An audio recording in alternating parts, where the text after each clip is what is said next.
Suđenje Draganu Đuriću optuženom za ubistvo 15-godišnje Tijene Jurić prekinuto je danas u Višem sudu u Subotici zbog zahteva njegove odbrane da se obavi psihijatrijsko veštačenje koje bi utvrdilo njegovu sposobnost da prati tok procesa i u njemu aktivno učestvuje.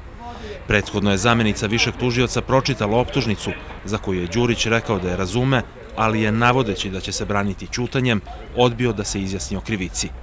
Samo čitanje detalja jezivog ubistva nesrećne Tijene Jurić proteklo je u mučnoj atmosferi, koja je najteže podneo njen otac, dok optuženi Dragan Đurić ni danas nije odavao utisak osobe koja se kaje. Prva naznaka toga da ovo ročište neće proći onako kako je planirano, bila je pauza koja je data pola sata nakon njegovog početka i to zbog nestanka struje. Pola sata kasnije rasprava je nastavljena, međutim ono što je usledilo šokiralo je sve. Pre svega oca pokojne Tijene Jurić, Igora Jurića. Tokom davanja iskaza prvog svedoka, nekadašnjeg Đurićevog advokata po službenoj dužnosti Dragana Mileusnića, optuženi je svom braniocu Viktoru Gostiljcu rekao da on ne prepoznaje Mileusnića, a sudskom veću da se loše osjeća, drhti, kao i da ima problem sa povremenim gubicima pamćenja. Gostiljec je tada zatražio da sudsko veće naloži psihijatrijsko veštačenje, što je predsjednica veća, sudija Gordana Kojić, i učinila.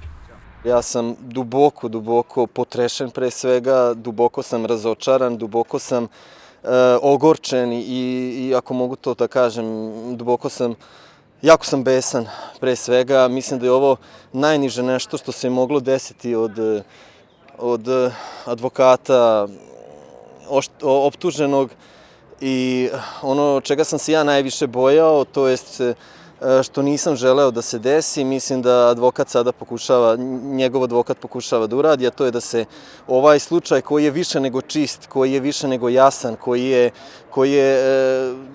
čovek koji je sve priznao za šta se tereti, da se sada ovako nešto desi, da se sada odugovlači sa ovim, da se sada šalje na neka ispitivanja. Ja ću reći, možda prvi put od kad se sve ovo dešava, svoje neke reči koje do sada nisam koristio. Mislim lično za čoveka koji je to uradio da je glup, a ne da je duševno bolestan, da on ne može da sastavi dve rečenice kad tako nešto kaže i da se na tako jeftine trikove hvata advokat Gostiljac. Mislim da je to toliko jadno i toliko duša me boli zbog svega. Bili su zakazani pretresi, računao sam da će to u ova 4 dana da se završi, da završimo s ovim, da ja mogu da nastavim da živim, da ja mogu da zatvorim tu knjigu koja je meni na neki način toliko bol na meni i porodici i nisam želeo da...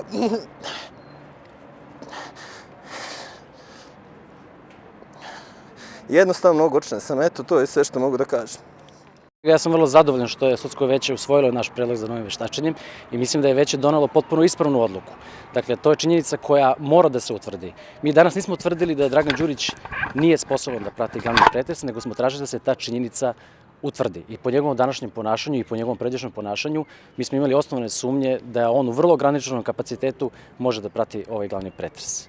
Ono što je vrlo bitno da se razjasni, to je da u ovom konkretnom slučaju odbrana i suviše visprena i poštena da bi se služila nečim što bi se moglo nazvati jeftinim trikom.